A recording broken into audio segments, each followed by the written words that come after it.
The dispatch log showed a welfare check at 4:47 a.m. on November 12th. The address matched a residence that had been demolished 8 months prior. The call was logged. The unit was dispatched. The officer arrived on scene and filed a report. The report contained photographs of the interior. When the supervisor reviewed the file at 6:20 a.m., the address field was blank. The photographs remained. They showed a furnished living room, a kitchen with dishes in the sink, a hallway with family photos on the wall. The metadata confirmed the timestamp and GPS coordinates. The coordinates placed the officer at the empty lot where the house used to be. No one questioned it. The report was filed under a case number that doesn't appear in the system anymore. There's a particular stillness that settles over a city between 2 and 5 in the morning. Not silence. Cities are never truly silent. But there's a change in the quality of sound. Traffic comes sporadic. The hum of human activity drops to a baseline that feels almost geological, constant but remote. For those who work nights, this becomes normal. The body adjusts. Sleep schedules invert. You learn to eat breakfast at midnight and dinner at dawn. You learn which gas stations are safe and which ones just look safe. You learn the difference between someone who needs help and someone who's hunting for opportunity. And you learn that the systems we trust, the protocols and procedures and databases, they function differently in those hours. Not broken, just different, like they're running on a slightly altered set of rules that nobody ever wrote down. Most of what happens during a night shift is routine: paperwork, radio checks, building security, welfare checks on individuals known to dispatch, domestic disturbances that sound worse over the phone than they are in person, traffic stops where everyone's tired and no one's thinking clearly. You develop patterns, routes that make sense, streets you drive down more than others because they're well lit or because you know the sight lines. After a few months, you can drive your sector without thinking about it. The mind wanders. You think about things you need to do, bills, relationships, whether you remembered to set the coffee maker before you left. And then something happens and you realize you've been driving for 20 minutes and you can't remember any of it. Not blacked out, just automatic. Your brain filed it under routine and didn't bother to encode the memory. It's not dangerous, it's adaptation. But it means there are hours of your life that exist only as a vague sense of having been there. No details, no specifics, just the certainty that you were present and nothing went wrong. A dispatcher in Toronto worked the overnight shift for 6 years. Solo operator between midnight and 8. She handled an average of 40 calls per shift. Most were automated. Alarm systems, panic buttons, sensors in municipal buildings. Each required a response, a unit dispatched, a confirmation, a closure code. She was efficient. Her supervisors praised her accuracy. Her error rate was 0.03%, better than average, better than most. One of the things she did, a personal system, was she kept a handwritten log. Not required, just something she did to track patterns. She'd notice if certain addresses came up repeatedly, if certain times of night generated more calls. Small optimizations she could suggest to improve response times. She kept these notebooks in her locker, 17 notebooks over 6 years. In her last month before transferring to day shift, she reviewed them. She noticed something. Every 14 days, almost exactly, there was a call from a payphone on Dundas Street West. Same location, same time, between 3:30 and 3:35 in the morning. The call would connect. She would answer. The line would be open. She could hear ambient sound. wind, distant traffic, sometimes footsteps. She would ask if anyone needed assistance. No response. She would wait the standard 30 seconds. Then she closed the call with a code for accidental dial. She'd been doing this for 6 years, every 14 days. She checked the dispatch records. The calls were logged, but there was no payphone at that location. The city had removed it in 2009. Her notebooks said otherwise. She didn't report the discrepancy. She just stopped keeping notebooks. A highway patrol officer in Oregon covered a stretch of Interstate 5 between Salem and Albany. Night shift, 10 p.m. to 6 a.m., 4 nights a week. 60 miles of highway, most of it farmland and forest, limited exits. The drive was meditative. Long stretches of nothing interrupted by clusters of activity. Rest stops, gas stations, the occasional breakdown. He'd been on that route for 3 years when he started noticing the car. A sedan, light-colored, hard to tell in the dark. It would appear in his rearview mirror, stay a consistent distance back, never closer than a quarter mile, never farther than half. It didn't matter his speed. If he slowed down, it slowed down. If he accelerated, it matched. This happened maybe once a month, always between 2 and 4 a.m. He'd run the plates, but the angle was wrong, the distance too great. He tried slowing to let it pass. It would slow as well, maintaining the gap. He tried exiting, taking a rest stop, waiting. When he got back on the highway, it would be there again, a quarter mile back, a quarter mile back. He mentioned it to other officers. A few had seen something similar. Same stretch, same hours, different car each time. Or maybe the same car, but they couldn't be sure. No one had ever closed the distance enough to get a positive ID. Eventually, he requested a transfer. Different route, different shift. He got it. On his last night on that stretch of highway, he decided to try something. He pulled onto the shoulder, full stop, lights on. The car behind him slowed, stopped, quarter mile back. He sat there for 10 minutes. Then he put the car in reverse, started backing up, slowly. The car behind him started backing up too, same speed, maintaining the distance. He stopped, it stopped. He returned to forward, pulled back onto the highway, drove to the nearest exit, went off duty early. He never saw the car again, but he wonders if someone else is seeing it now. If it's still there, quarter mile back, matching speed, waiting. A fire station in West Virginia operated with a crew of 6 during night shifts.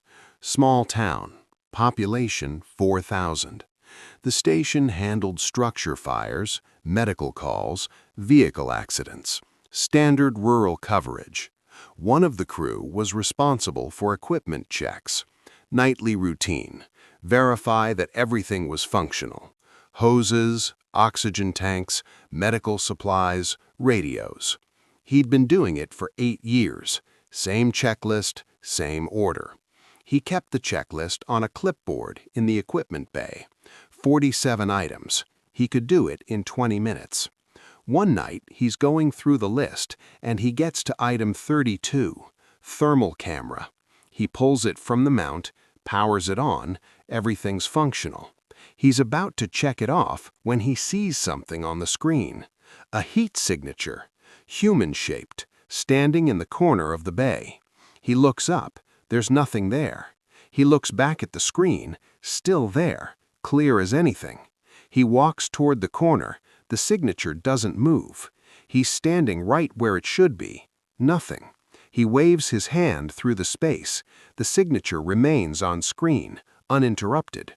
He calls over another crew member, shows him the screen. The other guy sees it too. They both stand there, staring at the corner, seeing nothing. The signature stays visible for maybe 2 minutes, then it fades. Not suddenly, gradually, like someone walking away into a distance that doesn't exist. They tested the camera. It worked fine. no malfunctions, no thermal echoes, no retained images. They didn't file a report. What would they say? But the crew member stopped doing his equipment checks alone. He'd always make sure someone else was in the bay with him, just in case. There's a phenomenon that dispatchers talk about but don't officially acknowledge: repeat callers. Not frequent callers. Those are documented. People who call multiple times a week, known to the system. Repeat callers are different. Same voice, same request, separated by months or years. The system doesn't flag it because the calls are too far apart, but the dispatchers remember. A voice asks for help at a specific address. Units respond. Situation resolved. 6 months later, the same voice, same address, same request, word for word identical. Different date, different time, but the phrasing is exact. And when you pull the recording of the first call and compare it, the audio matches. Not similar, identical. Same background noise, same ambient sound, same pause before they give the address.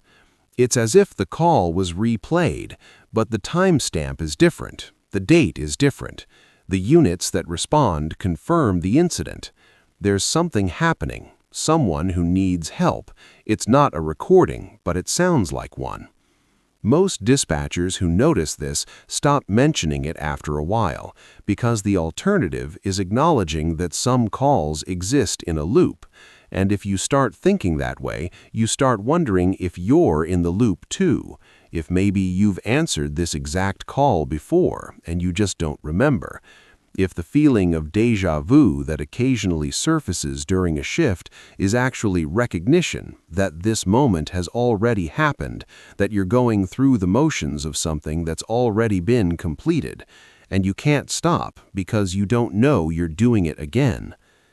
A police officer in New Hampshire worked a rural sector, spread out, lots of back roads, houses separated by acres of forest. During winter, the sector was quiet. Snow kept people inside. Roads were empty. He'd drive for hours without seeing another vehicle.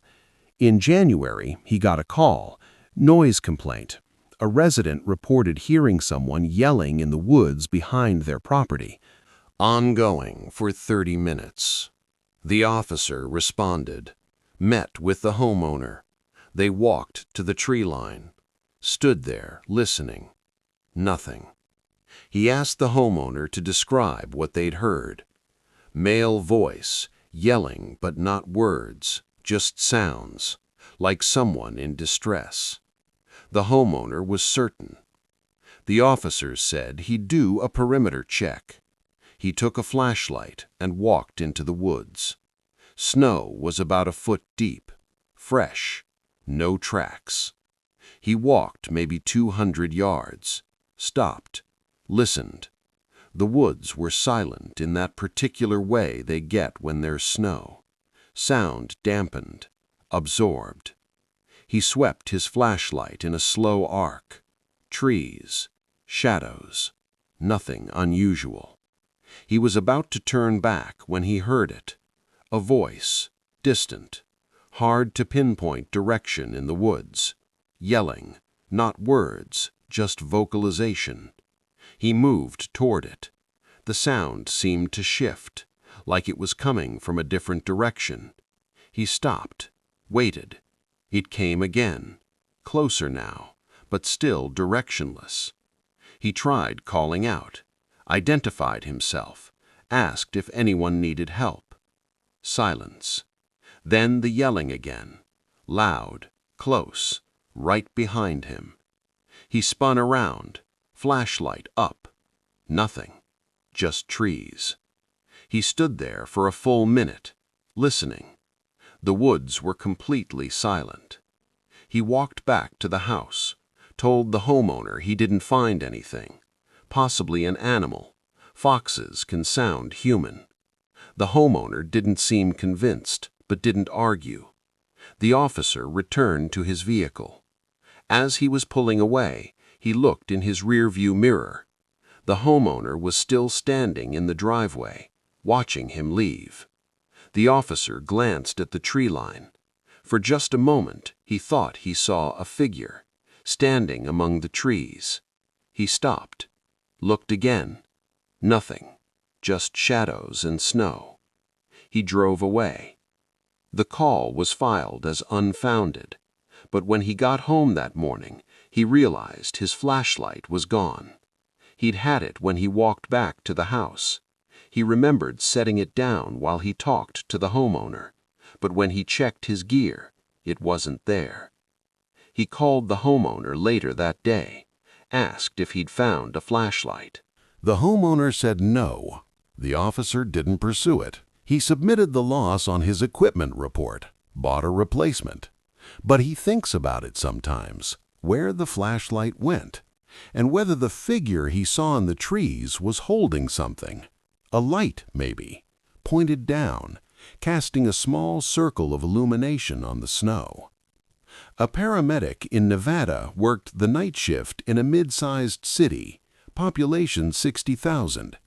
She handled an average of 8 calls per shift, mostly medical, overdoses, cardiac events, falls, diabetic emergencies, standard urban coverage. One night, she got a call for an elderly woman, unresponsive. Daughter found her. Address was in a residential neighborhood, well-maintained, single-family homes. She arrived with her partner. The daughter met them at the door, led them to a bedroom. The woman was in bed, not breathing, no pulse. They started resuscitation, standard protocol. The daughter was calm, answered questions, medical history, medications, when she'd last seen her mother responsive. Everything was routine, but the paramedic noticed something. The bedroom was cold, significantly colder than the rest of the house. She mentioned it to her partner. He'd noticed too. They kept working. After 20 minutes, it was clear the woman wasn't coming back. They called it time of death logged. They began the process of notifying the appropriate parties. The daughter thanked them, walked them to the door. As they were leaving, the paramedic turned back, asked about the temperature, why the bedroom was so cold. The daughter looked at her, said it wasn't cold. The paramedic and her partner exchanged a glance. They'd both felt it, noticeable. The daughter insisted the heat was on throughout the house, same temperature in every room. The paramedic didn't argue. They left, returned to the rig. As they were pulling away, the partner said something. He'd checked the thermostat in the hallway on the way out. 68 degrees, normal. But the bedroom had felt like it was in the 40s. They talked about it for a few minutes, then moved on. Another call came in. Later that shift, the paramedic checked the report. The death was listed as natural causes, expected. The woman was 87. But the paramedic kept thinking about the cold, and she kept thinking about something else, something she hadn't mentioned to her partner. When they were working on the woman, doing compressions, the paramedic had glanced at the window. The curtains were open, and in the glass, a reflection. Not her or her partner, someone else, standing in the corner of the room, watching. She'd looked at the corner, no one there. Looked back at the window, the reflection was gone. She didn't mention it because she wasn't sure she'd seen it. The mind does things under stress, creates patterns from nothing. But she wrote it in her personal log, just a note, because if it happened again, she wanted to know. Corrections officers working overnight in a county jail in Illinois described a sound that occurred irregularly, a dragging noise, like something heavy being pulled across concrete. It would start in one section of the facility, move slowly through the building, cell to cell, block to block. It was audible on the security monitors, visible on the audio levels. Guards would investigate. Nothing, no source. The sound would continue, moving past their location, fading into another section. This happened maybe once a month, no pattern, no predictability. The first few times it happened, they searched thoroughly. checked every cell, every corridor, every door. Nothing was out of place, nothing was being moved. The inmates heard it too. Some would bang on their cell doors when it passed. Others went silent, refused to talk about it. One guard started tracking it, noting the date and time, the path it took through the facility. He kept this in a small notebook. After 6 months, he noticed something. The path was consistent. It always started in the same location, D block, cell 17, and it always ended in the same location, the old intake area. The facility had been renovated 12 years prior. The intake area was no longer in use. It was storage now. Boxes, old equipment, files waiting to be digitized. The guard went to check the records. Cell 17 in D block had been empty for 8 months. Before that, it had housed an inmate who died in custody. Heart attack, natural causes. The guard checked when the dragging sound had started. It began 3 weeks after the inmate's death. The guard didn't share this information with anyone. He just stopped tracking it. But he requested a transfer to day shift. When asked why, he said he wanted a schedule change, better for his family. They approved it. The sound still happens. The guards who work there now don't talk about it. It's just part of the environment, like the hum of the ventilation system or the fluorescent lights that flicker in Block C. Background noise, unremarkable. One thing you learn after enough time in this work is that memory is not reliable. You remember things that didn't happen. You forget things that did. Stress compounds this. Fatigue makes it worse. There are entire shifts that exist in your mind as a blur. You know you were there. You know you did the work. But the details are gone, replaced by a general sense of having been present. This is normal. The brain prioritizes, decides what's worth keeping. Most of the time, it makes the right call, but sometimes it doesn't. Sometimes you remember something clearly, vividly, and then you check the records, and the records say it didn't happen, not the way you remember, not at that time, not at that place. And you're left with a choice. Trust your memory or trust the system. Most people trust the system because the alternative is unsettling. The alternative is accepting that your mind has created something, filled in gaps with fiction. And if it did it once, how many other times has it done it? How much of what you remember is real? How much is construction?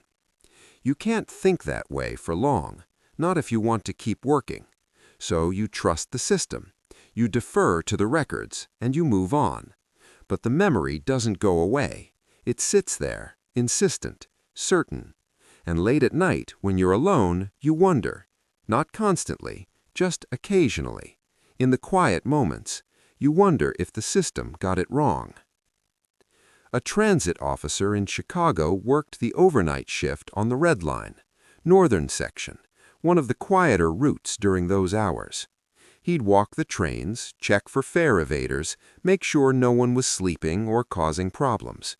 Mostly it was empty, maybe a handful of people per train, workers heading home from late shifts, students, the occasional lost tourist. One night he's walking through a train at around 3 a.m.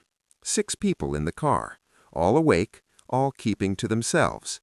He does his check, everything's normal. He moves to the next car, empty. He walks through to the following car, empty as well.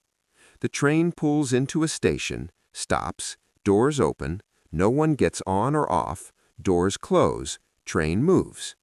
He walks back toward the front, same route. When he gets to the car that had 6 people, it's empty now, completely empty. The train hadn't stopped long enough for 6 people to exit, and he would have seen them. He was 1 car away. He checks the next station, watches through the window, the train stops, no one exits from that car. He's confused but not alarmed. Maybe they moved to a different car. People do that, seeking warmth or distance from someone. He walks through the entire train, end to end, counting passengers, 4 people total, not 6. He's certain there were 6. He'd made eye contact with 3 of them. A woman with a red jacket, a man with headphones, another man reading a newspaper, physical newspaper, uncommon enough to be memorable. He walks back through the train, slower this time, looking at everyone. None of them match. He sits down in the empty car, tries to think it through. The train rocks slightly. The lights flicker.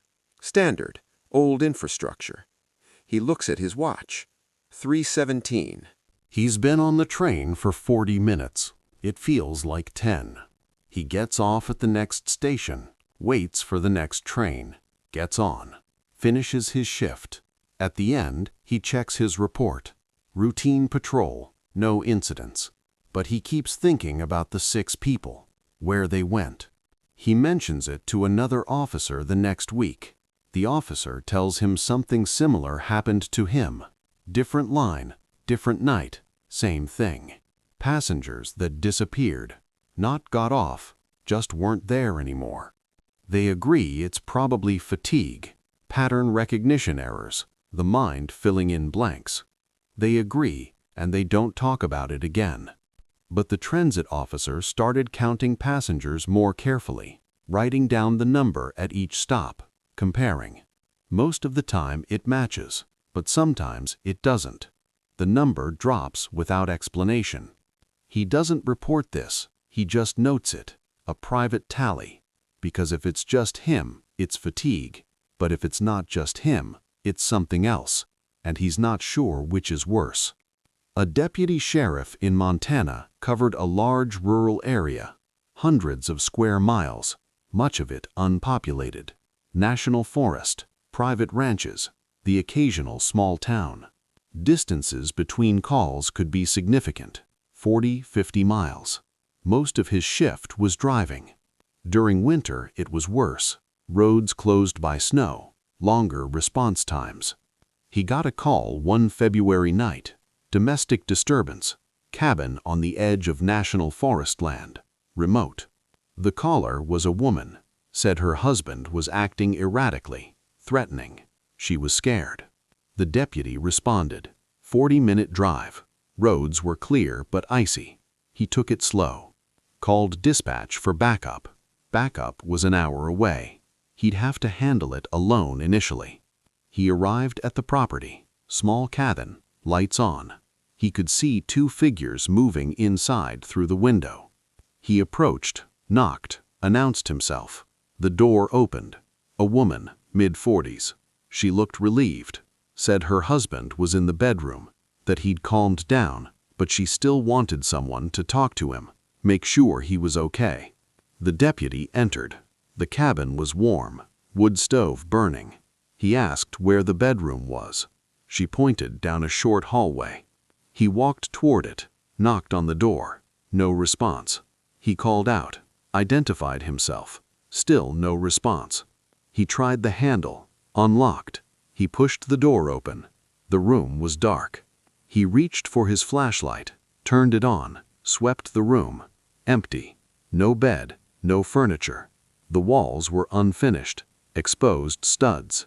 He turned around. The woman was standing in the hallway. He asked where her husband was. She looked confused, said he was in the bedroom. The deputy motioned to the empty room. The woman stepped forward, looked inside. Her expression didn't change. She said he was right there, pointed to the corner. The deputy looked. Nothing. He asked her to describe what she was seeing.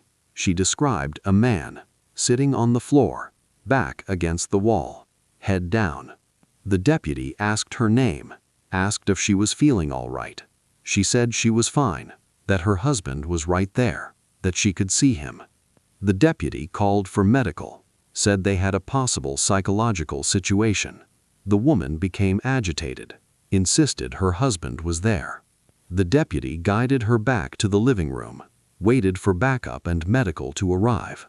It took an hour. When they arrived, they checked the cabin. There was no husband, no evidence anyone else had been there. The woman was evaluated. She was coherent, not under the influence, but she maintained that her husband was in the cabin. that she could see him. Medical transported her. Psychiatric evaluation. The deputy cleared the scene. Before he left, he walked through the cabin one more time, checked every room. In the bedroom, he noticed something. Scratches on the floor, like something heavy had been dragged. But the floor was dusty, undisturbed. The scratches were under the dust, old. He took a photo, filed his report. The woman was released 3 days later. Psychiatric hold. No underlying condition found. Acute stress reaction. Possible hallucination. The deputy never got an explanation. The cabin belonged to her, had for 6 years. She'd lived there alone. There was no record of a husband, no marriage certificate, no missing person report. Nothing. The deputy drove by the cabin a week later, out of curiosity. It was dark, empty, for sale sign in the yard. He didn't stop. Some calls don't escalate, they just stay wrong. Small details that shouldn't be possible, but aren't threatening, aren't dangerous, just incorrect. A timestamp that predates the event, a location that doesn't match GPS data, a caller ID from a disconnected line. These get logged, reviewed, then filed under technical error, because there's no other category, no box to check for impossible. The system assumes malfunction, hardware failure, software glitch, signal interference. And maybe that's what it is. Maybe the infrastructure is older than we think, running on protocols that occasionally hiccup, produce anomalies. Or maybe the infrastructure is fine. Maybe it's doing exactly what it's supposed to do, recording what's there, and what's there doesn't always make sense.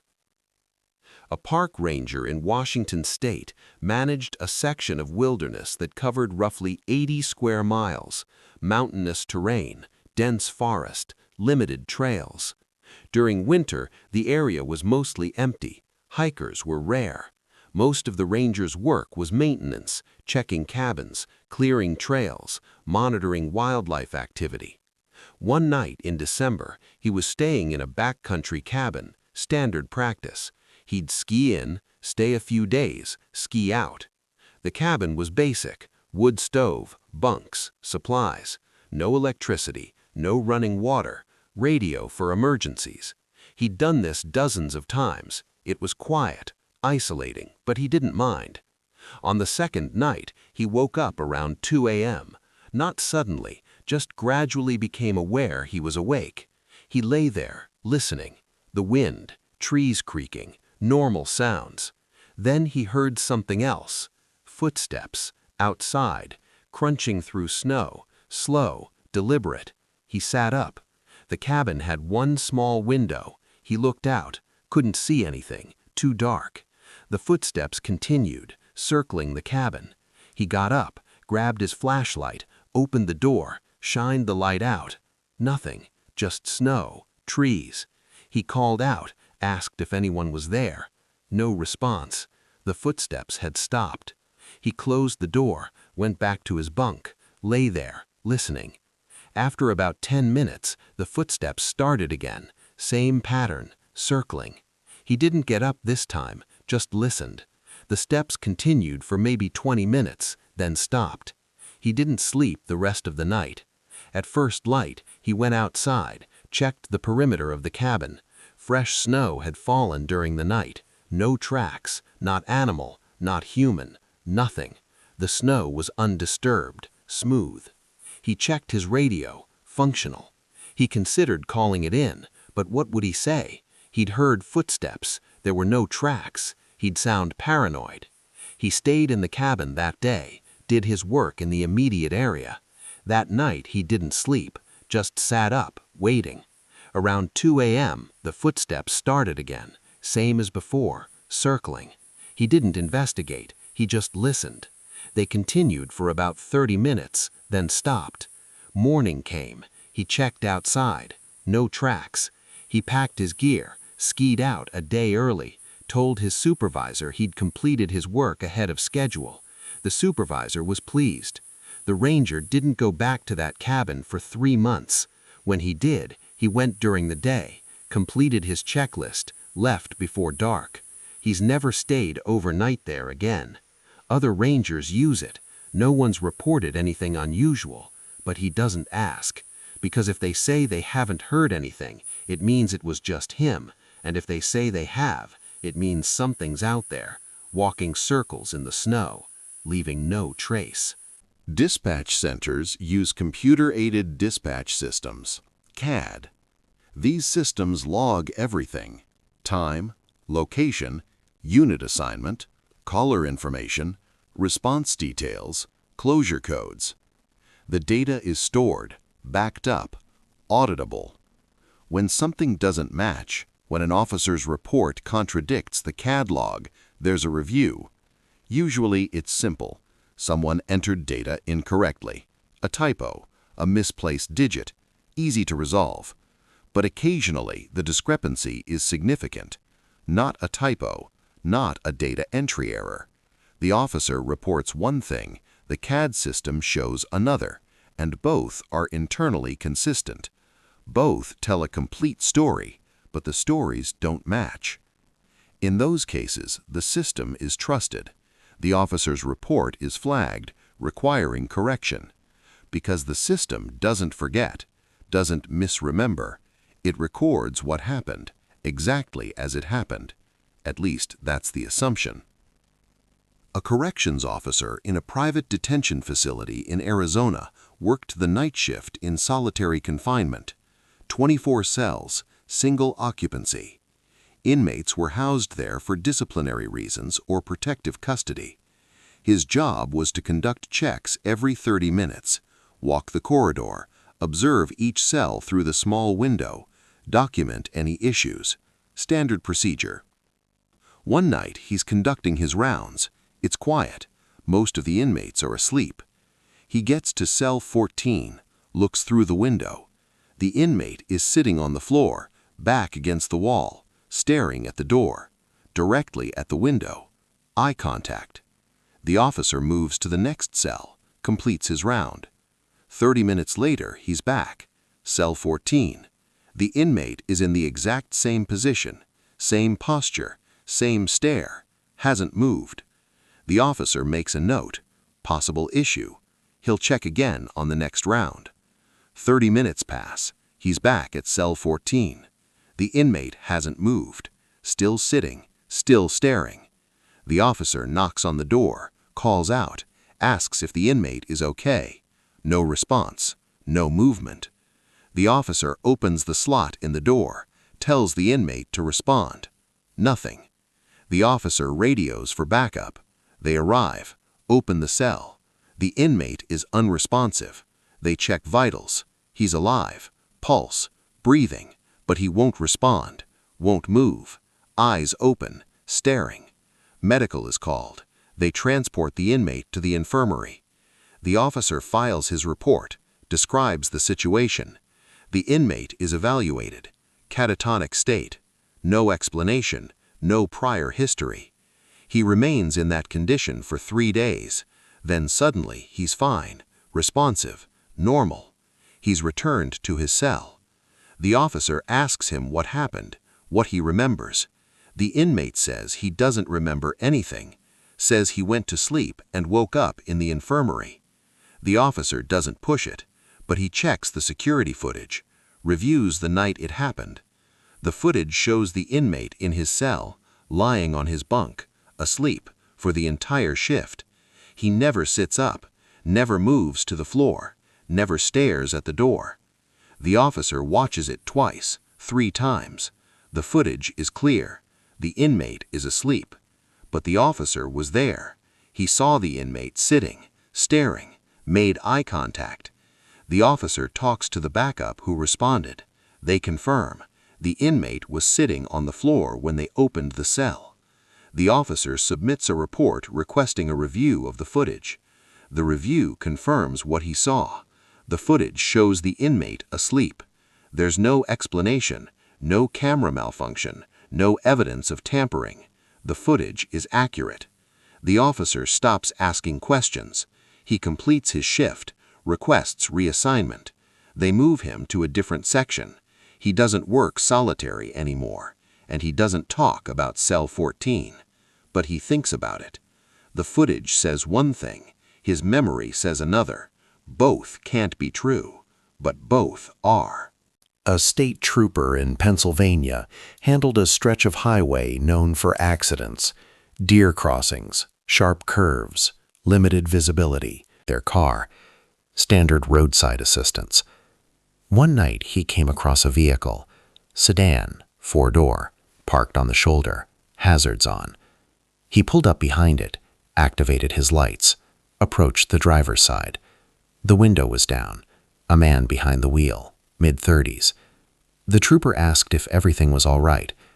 The man said his car had died, just stopped. He'd coasted to the shoulder. The trooper asked if he'd tried restarting it. The man said he had, nothing. The trooper offered to call for a tow. The man thanked him. The trooper walked back to his vehicle, called dispatch, arranged for a tow truck, estimated arrival 30 minutes. He walked back to the man's car, told him the tow was on the way. The man thanked him again. The trooper asked if he needed anything, water. The man said no, he'd wait. The trooper returned to his vehicle, sat there, keeping the man company. Standard procedure. You don't leave someone stranded alone if you can help it. After about 20 minutes, the tow truck arrived. The trooper got out, directed the driver. The tow truck driver hooked up the sedan. The trooper walked to the man's window to let him know they were ready. The car was empty. He looked around, called out. No response. He checked the immediate area, the shoulder, the tree line. No one. He asked the tow truck driver if he'd seen anyone. The driver said no. The trooper radioed dispatch, reported a possible missing person, initiated a search. Other units arrived. They searched the area, the woods, the highway in both directions. No sign of the man. They checked the car. Registration came back to an address 200 miles away. The trooper called the number on file. No answer. They towed the car, logged it as abandoned. The case stayed open for 6 weeks. No one came forward. No missing person report was filed. The car was eventually sold at auction. The trooper kept a copy of his report because he'd talked to the man twice, made eye contact. The man was there, and then he wasn't. The trooper tried to rationalize it. Maybe the man walked off while he wasn't looking, went into the woods to relieve himself, got lost. But the search covered a significant area. Dogs, thermal imaging. If the man was out there, they would have found him. The trooper drives that stretch of highway every shift. He looks at the spot where the car was. Sometimes he sees a sedan on the shoulder, hazards on, and for a moment he thinks it's the same car, but it never is. Night work changes you. Not dramatically, not in ways you'd notice day to day, but over months, years, you become comfortable with darkness, silence, the absence of people. You start to prefer it. The world during the day feels crowded, loud, overwhelming. You find reasons to avoid it. Sleep schedules help. You're asleep when most people are awake when most are asleep. It's isolating, but it's also protective. You're removed, separated. And after a while you realize you're observing life more than participating in it, watching from a distance. This is common, expected even, but it comes with a cost. Relationships suffer, friendships fade. You miss events, birthdays, holidays, because you're working, because you're tired, because the timing never aligns. And eventually you stop trying. You accept that this is the life, nocturnal, peripheral. Most people who work nights long-term will tell you it's worth it. The pay, the autonomy, the quiet. And maybe it is. But they'll also tell you that something shifts, a threshold you cross without noticing, where the night stops being a shift and starts being where you belong. And the day becomes foreign, a place you visit but don't inhabit. You can't explain this to people who don't work nights. They think you're being dramatic, antisocial. But it's not that. It's that you've adapted to a different rhythm, a different set of rules, and going back feels wrong, unnatural, like wearing clothes that don't fit anymore. A 911 operator in Michigan worked the overnight shift in a mid-sized county, population around 200,000. She handled an average of 60 calls per shift. Most were non-emergency, missed dials, pocket dials, automated alarms. The emergency calls were predictable, medical, domestic, traffic accidents. She'd been doing it for 9 years. Her voice was calm, practiced. She could manage multiple calls simultaneously, prioritize without thinking. One night, she received a call at 3:42 a.m. The line connected. She answered with her standard greeting, identified the department, asked about the emergency. There was silence, not dead air. She could hear something, ambient sound, movement. She asked again if anyone needed help. A voice responded, male, quiet. He said he needed police. She asked for his location. He gave an address. She recognized it, a residential street on the west side of the county. She asked what was happening. He said someone was in his house. She asked if he was safe, if he could get out. He said he was in a closet, upstairs. He could hear someone downstairs, moving around. She dispatched units, told him to stay on the line, stay quiet. Help was coming. He whispered, okay. She could hear his breathing, quick, shallow. She kept talking, quiet reassurances, letting him know the officers were close. 4 minutes, 3 minutes. She heard something in the background, footsteps. The man's breathing stopped, like he was holding his breath. The footsteps got louder, closer. She heard a door open, creak of hinges. The man whispered something. She couldn't make it out. Then the line went dead, not disconnected, just silent. She tried calling back. No answer. The units arrived on scene 60 seconds after the line went dead. They entered the residence, cleared it room by room, found nothing. No intruder, no homeowner. The house was empty, furniture in place, no signs of struggle, no signs of forced entry. They checked the closet upstairs, empty. They called out, no response. They searched the property, the yard, the garage, nothing. The operator pulled the call recording, listened to it. The man's voice was clear. The background sounds were there. Footsteps, the door opening. It all matched her memory. But the units confirmed the house was empty. They contacted the homeowner, found the number through the property records. A woman answered, said she lived there alone, said she'd been home all night, asleep, woke up to police at her door. She didn't know anything about the call, didn't recognize the voice on the recording when they played it for her. The case was logged, investigated, no conclusion. The call was real, the voice was real, but no one was there. The operator thinks about it still, wonders if the man got out, if he's somewhere safe, or if he's still in that closet, waiting, holding his breath, hoping someone will find him.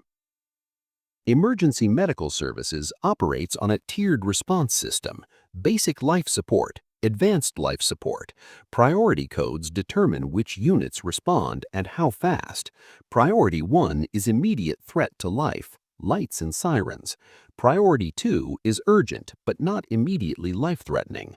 Priority 3 is routine, no lights, no sirens. The dispatch system assigns priority based on the information provided by the caller.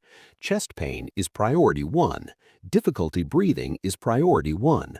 Unconscious is priority 1, but sometimes the system assigns a priority that doesn't match the call information. A routine transport gets flagged as priority 1. A minor injury gets expedited. When this happens, dispatchers override it, correct the priority, reassign the response.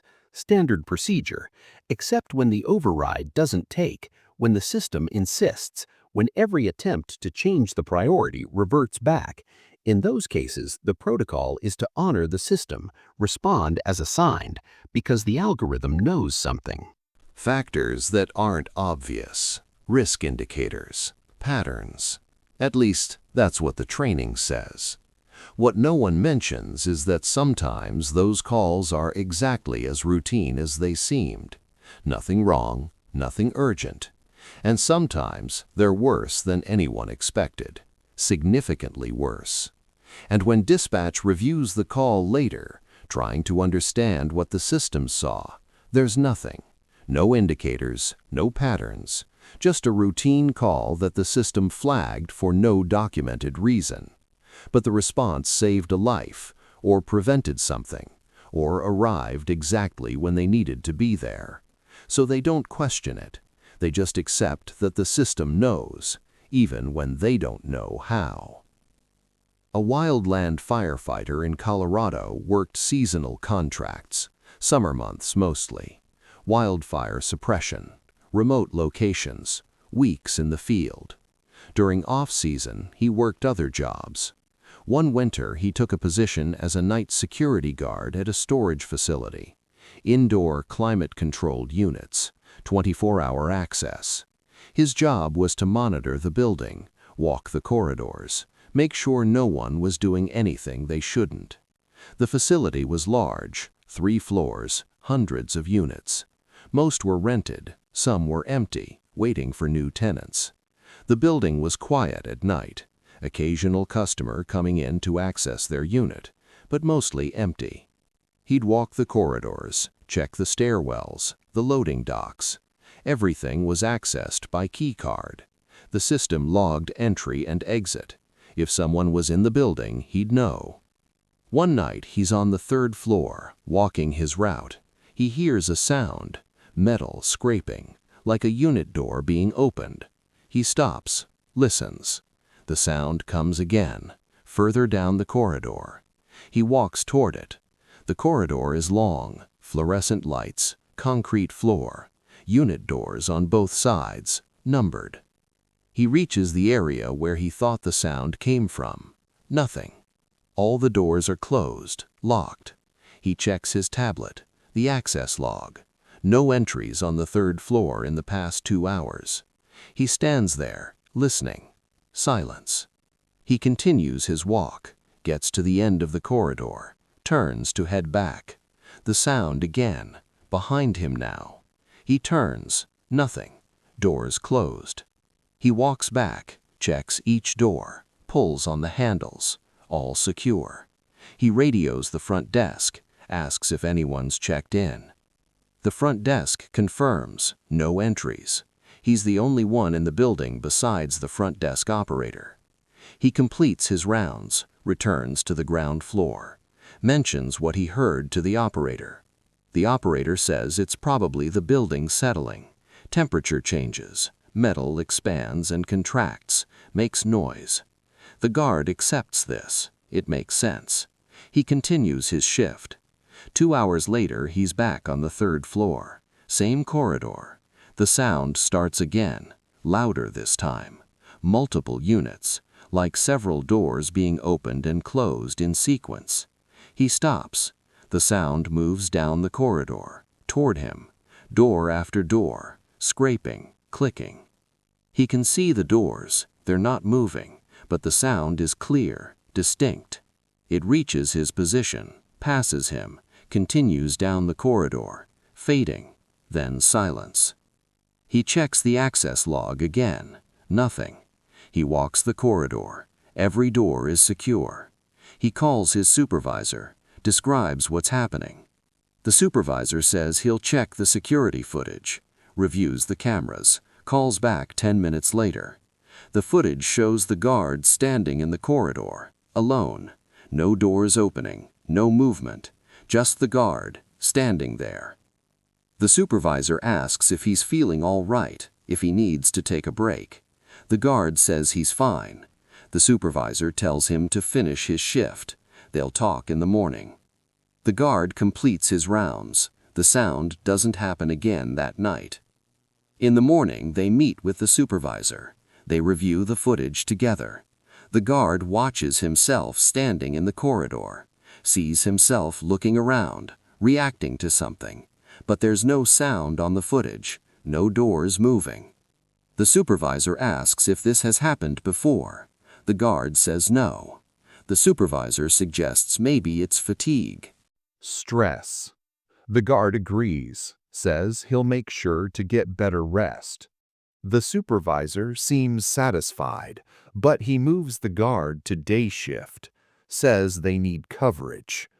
The guard accepts. He doesn't argue, because he doesn't want to go back to the third floor at night, and he doesn't want to explain that the sound wasn't just noise. It was systematic, sequential, like something was checking each unit, one by one, looking for something or someone.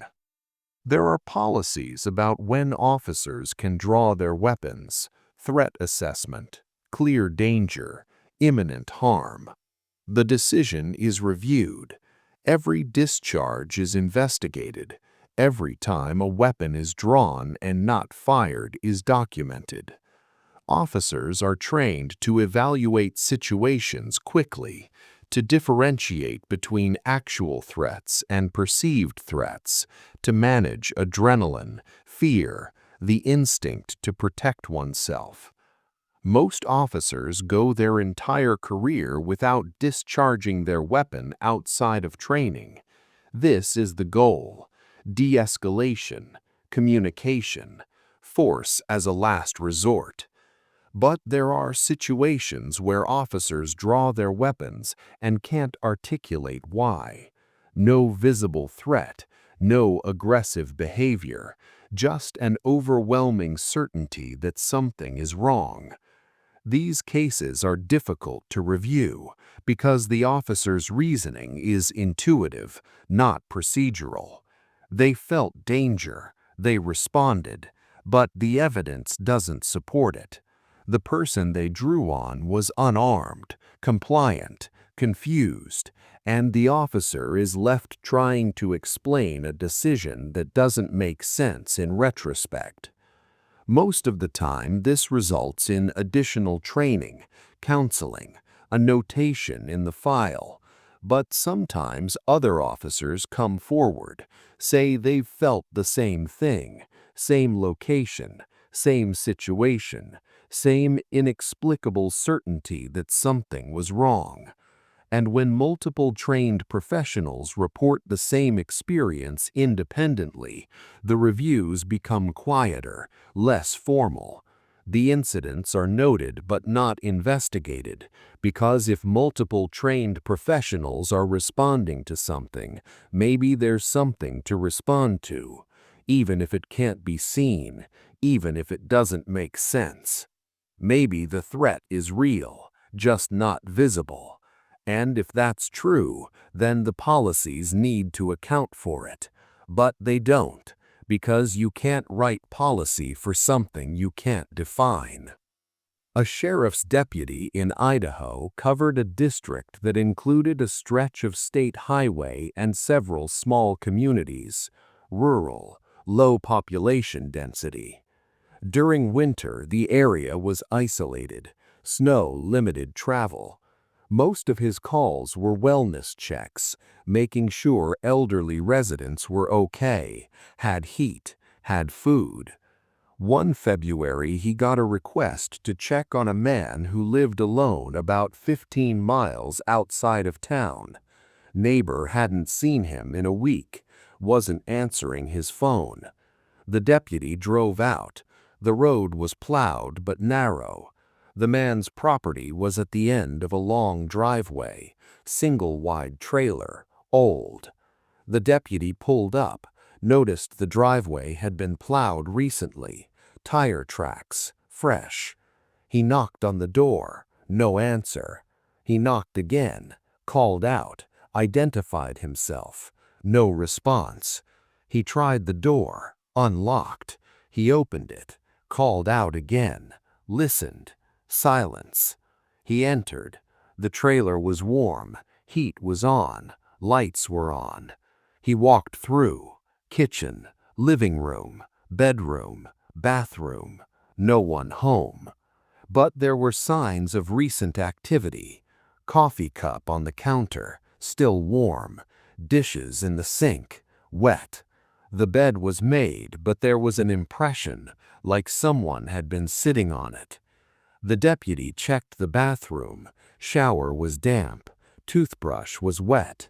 Someone had been there recently, within the last hour. He went back outside, checked the property. Small shed, locked. No footprints in the snow leading away from the trailer, just the tire tracks in the driveway and his own footprints from the patrol vehicle to the door. He radioed dispatch, reported the situation. Occupied recently, but no one present. Dispatch asked if he wanted backup. He said no, asked them to contact the neighbor, see if they'd seen the man leave. Dispatch called back. Neighbor said the truck was still there. Parked behind the trailer, the deputy walked around back. The truck was there, covered in snow, hadn't been moved in days. He checked the cab. Empty. Locked. He returned to the trailer, walked through again, looked more carefully. In the bedroom, he noticed something. The closet door was ajar. He opened it. Clothes, boxes, normal. But at the back, behind the hanging clothes, there was a door, small, like an access panel. He moved the clothes aside, opened the panel. It led to a crawl space under the trailer. Dark. He got his flashlight, shined it in. The space was empty, just dirt and support beams. He was about to close it when he noticed something. Footprints in the dirt, leading into the crawl space. He called out, asked if anyone was down there. No response. He considered going in, but the space was tight, confined. He called for backup, waited. Another unit arrived 20 minutes later. They searched the crawl space together. Nothing. No one. The footprints led to the center of the space and stopped, just ended, like whoever made them had vanished. They searched the entire property again, the woods, the shed. They broke the lock. Empty. No sign of the man. The case was filed as missing person. The man was never found. His truck, his belongings, everything stayed in place, but he was gone. The deputy still drives by sometimes. The trailer is still there, empty now. The heat's been turned off. The lights are off. But sometimes, late at night, the deputy swears he sees a light on inside, just for a moment, a flicker, and then it's dark again. When you work overnight dispatch, you develop a mental map of your coverage area. You know the addresses that call frequently, the locations that generate incidents, bars, convenience stores, apartment complexes with ongoing disputes. You also know the quiet areas, residential neighborhoods, rural roads, places you rarely hear from. So when a call comes in from one of those quiet places, you pay attention, not because it's necessarily serious, but because it's unusual, deviation from pattern. One dispatcher in Vermont had worked the same county for 12 years. She knew every road, every intersection, every address that mattered. One night, she got a call from a landline, address she didn't recognize, rural route. She answered. A woman's voice, elderly, calm. The woman said she needed to report something. The dispatcher asked what. The woman said there were people on her property. The dispatcher asked if the people were threatening her. The woman said no, they were just standing there, in her yard. The dispatcher asked how many people. The woman said 6, maybe 7, hard to tell in the dark. The dispatcher said she'd send a unit, asked the woman to stay inside, lock the doors. The woman said she would. The dispatcher hung up, dispatched the nearest unit, gave them the address. The officer acknowledged. Estimated arrival, 12 minutes. The dispatcher waited. Standard protocol. Monitor the situation. The officer arrived on scene, radioed in, said he was at the location. The dispatcher asked for a status. The officer said there was no house, just an empty field. The dispatcher double-checked the address, confirmed it with the officer. He confirmed, right location, no structure. The dispatcher pulled up the property records. The address existed, but the property was listed as vacant land. No buildings, no residents. She called the number back. It rang. No answer. She tried again. Still no answer. The officer searched the area, found nothing. No people, No signs of activity. The dispatcher filed the call as unfounded, possible prank, but something bothered her. The woman's voice. It wasn't a prank voice. It was genuine, concerned. She pulled the call recording, listened to it again. The woman sounded real. The background sounded residential. She could hear a television, the hum of a refrigerator, environmental sounds. Not a cell phone, not outside, inside a house. She checked the landline number. It was registered to the address, had been for 30 years. But there was no house at that address. She asked her supervisor about it. The supervisor checked the records, said the house had burned down in 1998. Total loss. No one lived. The property was sold, never rebuilt. The phone line should have been disconnected, but according to the system, it was still active. The supervisor said he'd contact the phone company, have them investigate. The dispatcher agreed, but she kept the recording because the woman sounded real. And if she was real, if she made that call, then where was she calling from? And who were the people standing in her yard? Some units have reputations, patrol cars that officers avoid, not because of mechanical issues, but because of feel, unexplained problems, electrical glitches, radio static, strange smells. Officers will make excuses, say they prefer a different unit, need a car with better mileage, better handling. Supervisors accommodate when possible, because a comfortable officer is an effective officer. And if a particular unit makes someone uncomfortable, even for irrational reasons, it's easier to assign a different vehicle. One department in Michigan had a unit like this, 7 Charlie 4, a standard patrol vehicle, nothing special. But officers didn't like it. They'd report minor issues, flickering lights, radio cutting out, the heat not working properly. Maintenance would check, find nothing wrong. The unit would go back in rotation. Same issues would be reported. This went on for 2 years. Different officers, same complaints. Eventually, the department decided to retire the unit, not because it was old, it had relatively low mileage, but because it wasn't worth the hassle. They sold it at auction. A private buyer purchased it. 6 months later, the department got a call from the buyer. He wanted to know the history of the vehicle, if it had been involved in any incidents. The fleet manager asked why. The buyer said his daughter had been driving it. She'd called him, said she felt like someone was in the back seat. She'd looked, no one there, but the feeling persisted, strong enough that she pulled over, got out, checked the entire vehicle. Nothing. But she refused to drive it anymore. The fleet manager checked the records. The unit had been involved in one incident, 3 years prior. An officer had transported a detainee, female, psychiatric hold.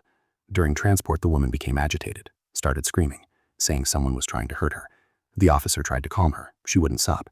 Said there was someone in the car with them, someone the officer couldn't see. The officer pulled over, checked the back, just the woman, secured, alone. He continued transport.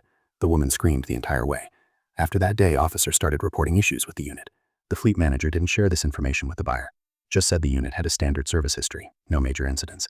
The buyer thanked him, hung up. The department never heard from him again. The unit's current location is unknown.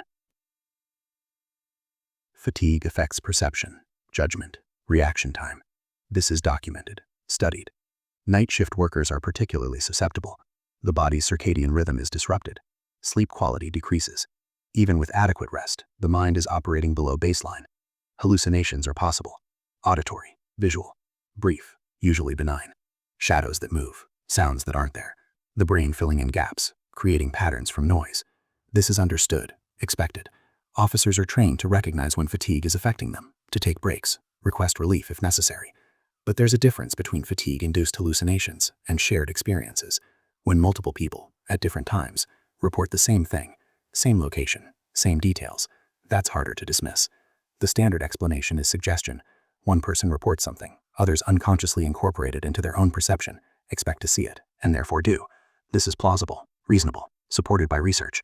But it doesn't account for cases where the later reports are filed before the earlier reports are known, where officers describe experiences without any prior knowledge that others have reported the same.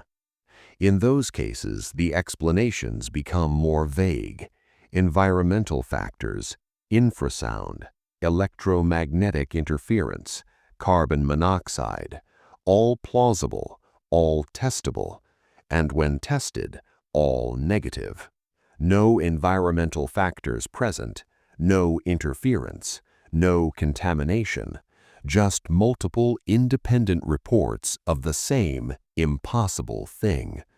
And at that point, the investigation stops, because pursuing it further requires acknowledging possibilities that don't fit within acceptable frameworks.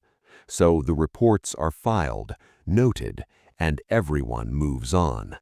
But the reports remain, sitting in archives, waiting for someone to connect them, to see the pattern, if there is one.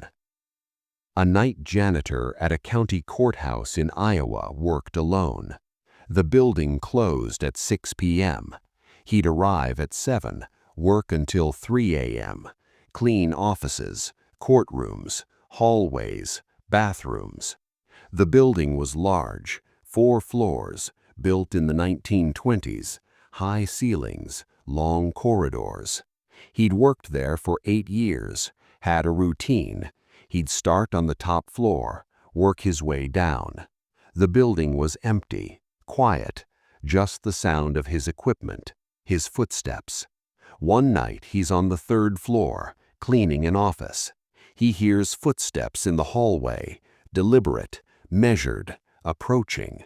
He stops, listens. The footsteps continue. He goes to the door, looks out. The hallway is empty. The footsteps stop. He returns to his work. A few minutes later, he hears them again, different location, coming from the stairwell. He walks to the stairwell door, opens it, looks down, up, nothing, silence. He closes the door, continues working. This happens 3 more times that night. Footsteps, different locations. He investigates, finds nothing. He mentions it to his supervisor the next day. The supervisor asks if he's sure he's alone in the building. The janitor says he checks every floor when he arrives. All the doors are locked. Security system is armed. No one else has access. The supervisor suggests maybe it's the building settling. Old buildings make noise. The janitor accepts this, but the footsteps continue. Every few nights, always on the 3rd floor, always between midnight and 2 a.m. He stops investigating, just continues his work, ignores them. One night he's in the courthouse library, 3rd floor, shelving books. He hears the footsteps, closer than usual, in the library with him, between the shelves. He stops, the footsteps stop. He waits, starts shelving again. The footsteps resume, matching his pace. He walks to the end of the aisle, looks down the adjacent aisle, empty. He returns, the footsteps start again. He decides to test something.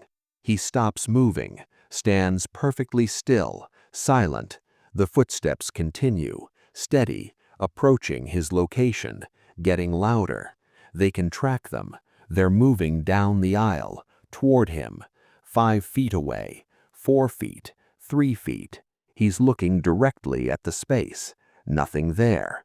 The sound stops, right in front of him. He stands there, staring at empty air. He can feel something, presence, like someone standing there, inches away. He doesn't move, doesn't breathe. After what feels like a full minute, the sensation fades. He's alone again. He leaves the library, finishes his shift on the lower floors. The next day he gives notice, 2 weeks. His supervisor asks why. He says he found a better opportunity, higher pay. The supervisor wishes him well. On his last night, he cleans the building as usual, avoids the 3rd floor until the end. When he finally goes up there, he works quickly, efficiently. He doesn't hear footsteps, doesn't feel watched. The floor is quiet.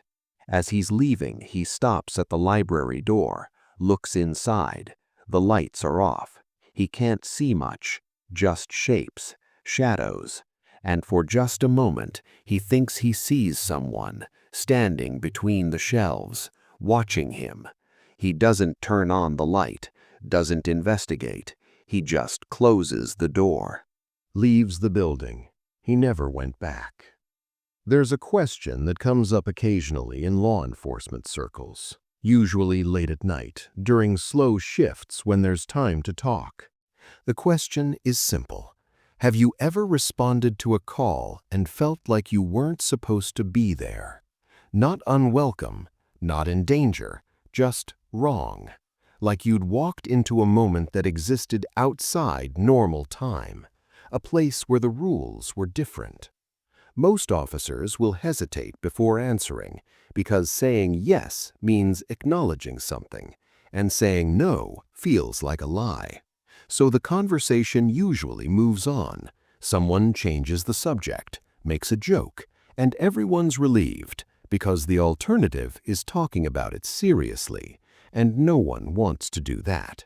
Because once you start talking about it, you realize how many people have felt it, how common it actually is, and that's more disturbing than the experiences themselves.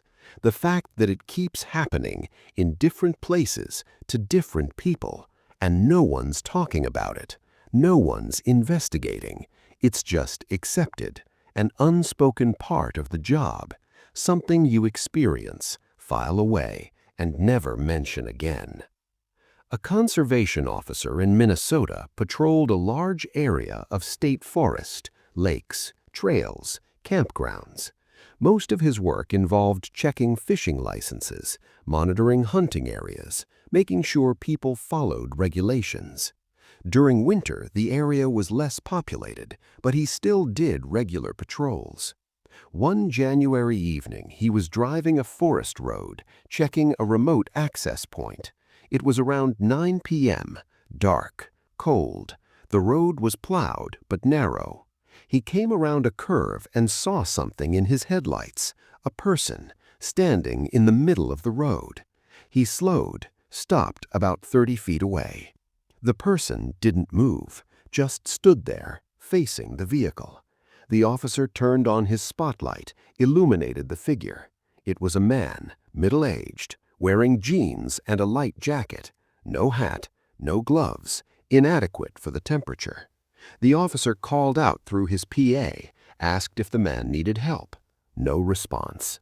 The man just stood there, staring into the light. The officer got out, approached carefully, asked again if everything was all right. No response. The officer closed the distance, reached out, touched the man's shoulder. The man was cold, extremely cold, like he'd been outside for hours. The officer asked his name, where he came from, if he had a vehicle nearby. Nothing. The man's lips were blue, his skin was pale, signs of hypothermia. The officer radioed for medical, said he had a person in distress, possible exposure. He guided the man to his vehicle, helped him into the back, turned the heat up, waited for medical to arrive. The man sat there, silent, staring ahead. Medical arrived 15 minutes later. They assessed the man. Core temperature was dangerously low. They wrapped him, started warming protocols, transported him. The officer followed. At the hospital, they stabilized the man. Once he was warmed, he became responsive, confused, disoriented. The officer asked what happened, how he'd ended up on that road.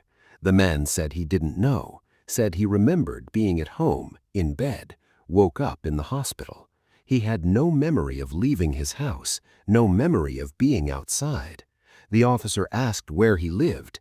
The man gave an address. The officer knew the area. It was 20 miles away, through dense forest, no direct road.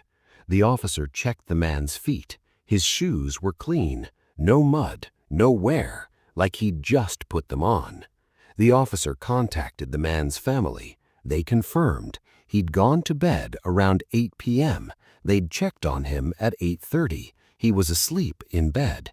They hadn't heard him leave. The officer drove to the man's house, checked the perimeter. The snow around the house was undisturbed, no footprints. No sign of anyone leaving. The doors were locked from the inside. The officer stood there, trying to work out how the man had traveled 20 miles through the forest in sub-zero temperatures, without proper clothing, without leaving tracks, without remembering. There was no logical explanation. The officer filed his report, listed it as possible medical episode, sleepwalking, temporary amnesia. The family took the man home. He recovered fully, but he never remembered that night. The officer thinks about it sometimes, how the man just appeared in the middle of the road, miles from anywhere, like he'd been placed there. And he wonders if the man was alone, if maybe there were others standing in the forest, waiting, invisible in the dark. The thing about working nights is you become aware of time differently. During the day, time feels linear, progressive, morning to afternoon to evening. But at night, time feels static, cyclical. Hours pass, but nothing changes. The darkness remains constant. The silence persists. You check your watch, and 3 hours have passed, but it feels like 30 minutes. Or the opposite, 10 minutes feel like an hour. Your sense of duration becomes unreliable. This affects memory. Events blur together. You can't remember if something happened tonight or last week, if you responded to a particular address once or multiple times. The repetition creates confusion, and after months, years, you stop trusting your memory entirely. You rely on the logs, the documentation, the system, because your mind can't hold it all anymore. It's too much, too similar, too fragmented. And that's normal, expected, until you start noticing gaps, things the logs say didn't happen, but you remember them, clearly, specifically. And you have to decide what to trust, the records or yourself.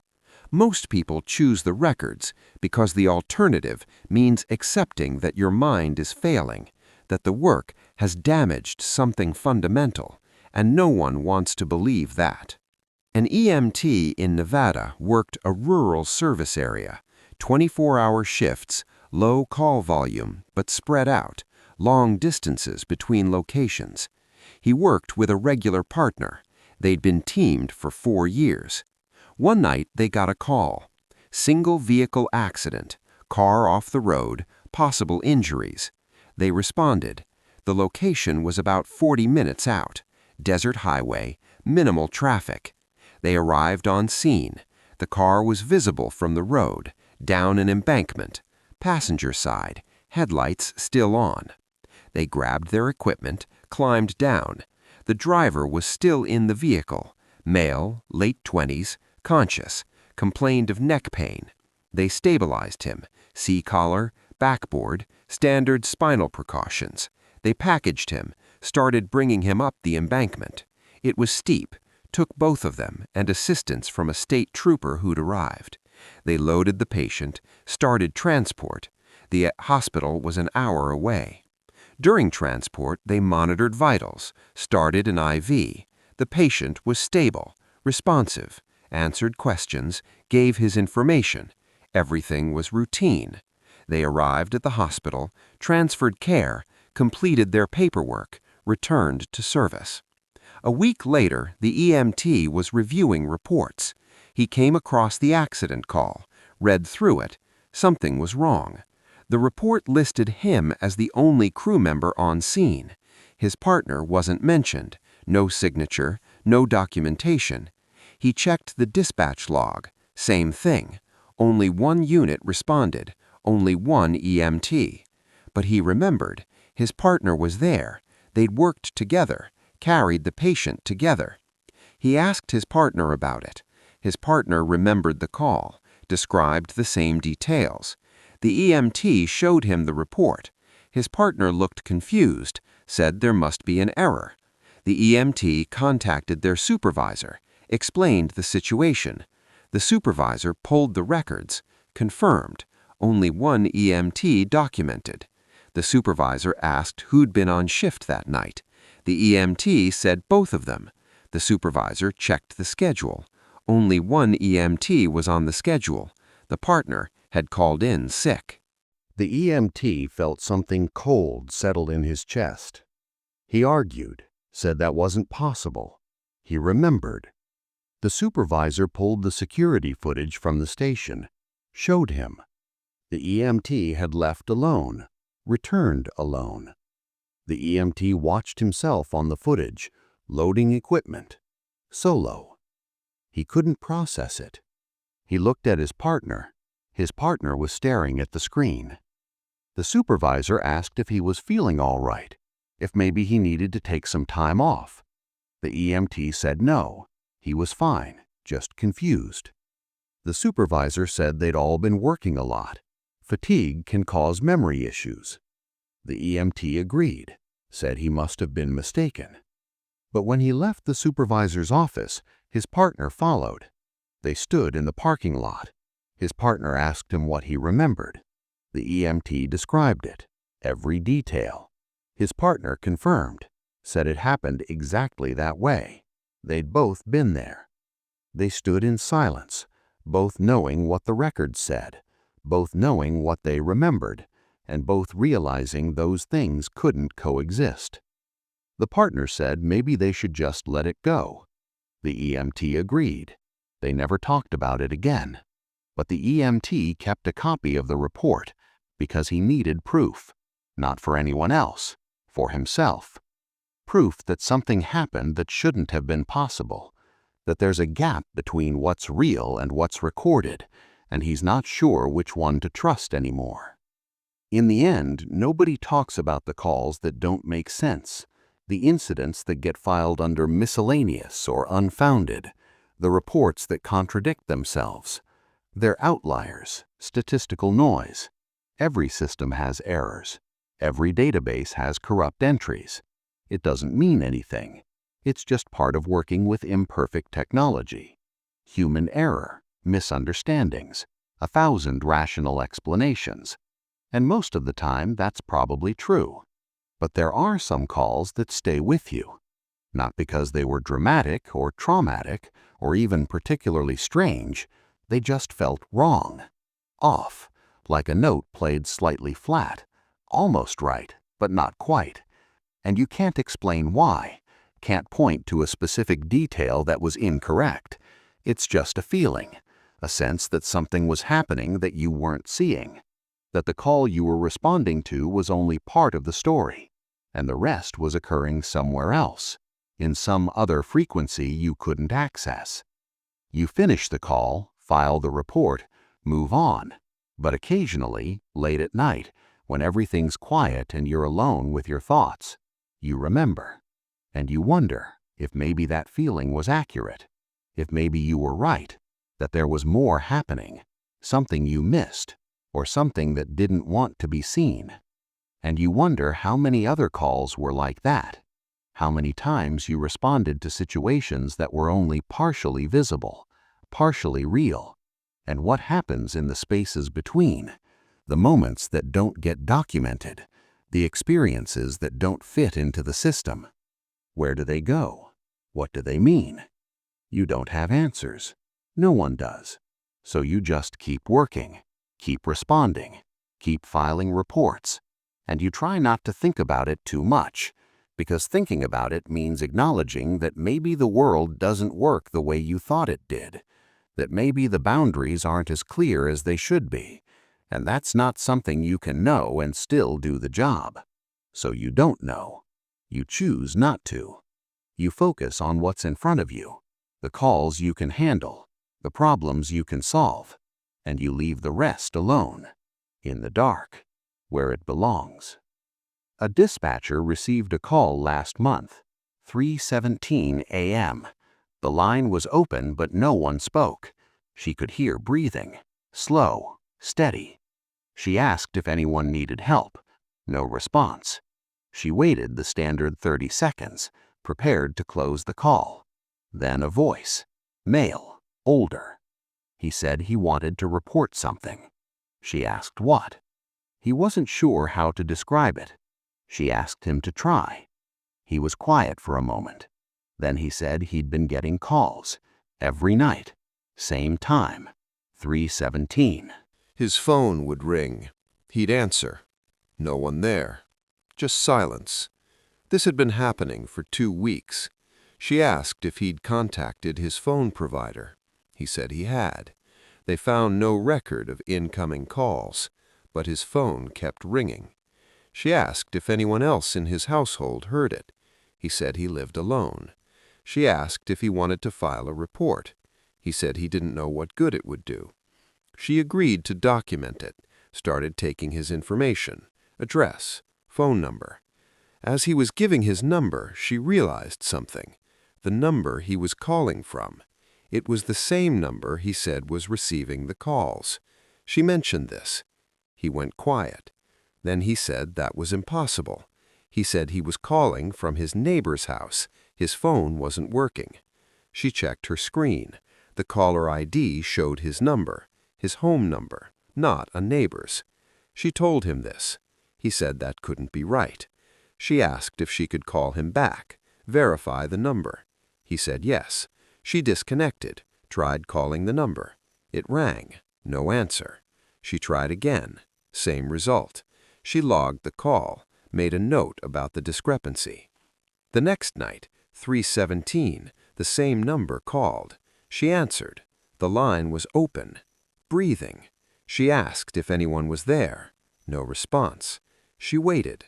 The call disconnected after 2 minutes.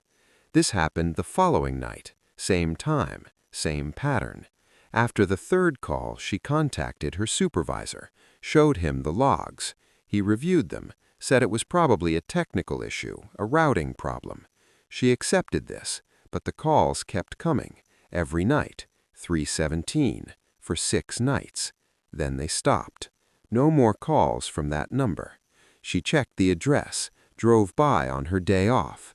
The house was empty, for sale sign in the yard. She called the listing agent, asked how long it had been on the market. The agent said 4 months. Previous owner had moved to assisted living. The house had been empty since August. She thanked the agent, hung up. She pulled the call logs again. The calls had started in November, 2 months after the house was empty. She didn't file a report, didn't tell anyone else. She just noted it in her personal records, because sometimes calls come from places that don't exist anymore, from people who aren't there. And if you start asking why, if you start looking for explanations, you find things that don't make sense, things that suggest the system is recording more than it should, that the lines we use, the connections we trust, they're accessing something we don't understand. And maybe it's better not to know. Maybe it's better to just answer, document, disconnect, and move on. Because the alternative is accepting that the voices on the other end aren't always who we think they are, that sometimes we're receiving transmissions from somewhere else, some other version of the same moment, playing out differently, and those versions are bleeding through, into our system, into our records, into our awareness, and there's nothing we can do about it, except listen, and wait, and hope they stop calling. The last thing worth mentioning is that most people who work nights eventually develop insomnia, even on their days off, even when they're exhausted. The body forgets how to sleep normally. You lie there, awake, mind racing, thinking about calls, cases, things you saw, things you didn't see. And in those hours between trying to sleep and giving up, you're in a strange space, not quite awake, not quite asleep. And sometimes you hear things, your phone ringing, but it's not. Footsteps in the hallway, but there's no one there. Voices, conversations, clear enough that you get up to check, but the house is empty. It's hypnagogia, the transition state between waking and sleeping, the brain misfiring, creating sounds, images, sensations. It's harmless, common, nothing to worry about, but it feels real. And when it's happening, you can't tell the difference between what's in your head and what's actually there. And after a while, you stop trying. You just accept that some nights you'll hear things, See things, feel things, and none of it will be real. Probably. Most likely. But you can't be certain. Because if the mind can create something so convincing, so detailed, so persistent, then how do you know it's not doing that all the time? How do you know what you experienced during your shift was real? How do you distinguish between memory and construction, between event and interpretation? You don't. You can't. You just trust, hope, that the majority of what you remember actually happened, and the rest, the parts that don't make sense, the calls that aren't in the system, the people who weren't there, the voices that shouldn't exist, you file those away, forget them, because remembering means doubting everything else, and you can't function that way, can't work that way. So you choose to forget, let it fade, until the next time when something happens that reminds you, that brings it all back, and you're standing there in the dark at 3 in the morning, responding to a call that maybe isn't real, talking to someone who maybe doesn't exist, recording information that maybe won't be there when you check later. And you do it anyway, because that's the job. You respond, you document, you move forward, even when nothing makes sense, even when the edges are blurring, even when you're not sure anymore what's real and what's memory and what's something else entirely. You keep going, because someone has to. Someone has to answer when the call comes in, even if the call is coming from nowhere, from a disconnected line, from an empty house, from a person who isn't there. Someone has to answer, and tonight that someone is you. The report was filed, the case was closed, and somewhere in a database, among thousands of other entries, there's a record of a call that came in at a time that doesn't exist, from a location that shouldn't be possible, answered by an officer who wasn't on duty. The system logged it, time-stamped it, archived it, and no one questioned it, because the system doesn't question, it just records. And maybe that's all it needs to do, record what happens, even when what happens doesn't make sense, even when it violates every rule, every law, every understanding of how things work. The system records it anyway, because that's what it was designed to do, capture everything, store everything, whether it's possible or not. And somewhere in that vast archive of documented calls and filed reports and closed cases, there's a pattern, a sequence, a story being told across years and departments and jurisdictions, a story about things that happen in the space between, the cracks in time, the gaps in awareness, where the rules are different, where impossible things occur regularly, where officers respond and dispatchers answer, and units are dispatched to locations that don't exist to help people who aren't there. And it keeps happening, night after night, call after call, building into something, creating a record of something that shouldn't be possible, but is. And no one's reading it. No one's connecting the pieces, because the pieces are scattered, separated by time and distance and the sheer volume of normal calls that surround them.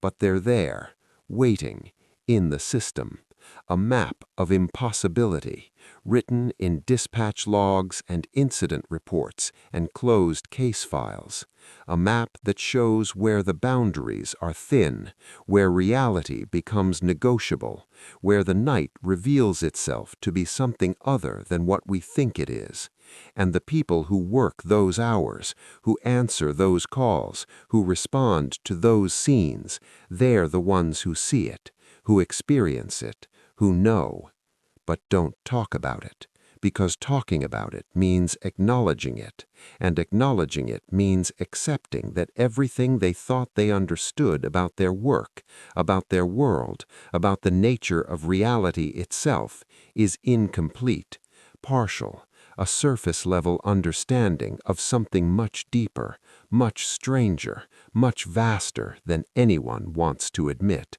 So they don't talk, they just work, shift after shift, year after year. Accumulating experiences they can't explain.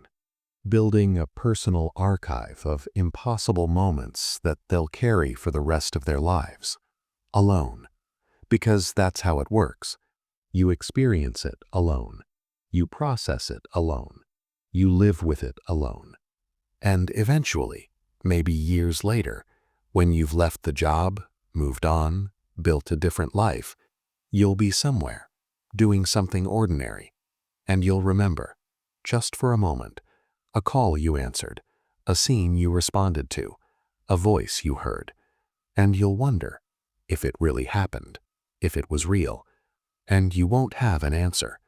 You'll just have the memory, sitting there, permanent, unchangeable, a record in your mind of something that maybe occurred or maybe didn't, and you'll never know for certain.